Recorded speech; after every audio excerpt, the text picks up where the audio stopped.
After the match, I meet the media. They're all outside. What I say to them is my responsibility as the president of the federations. All the result we have, I bring the coach, I bring all the players to believe in the projects.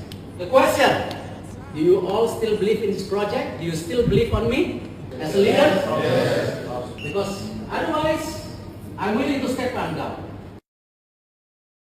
I'm willing to stepping down as the president of Indonesian Football Federations because it's my responsibilities. So we're still together.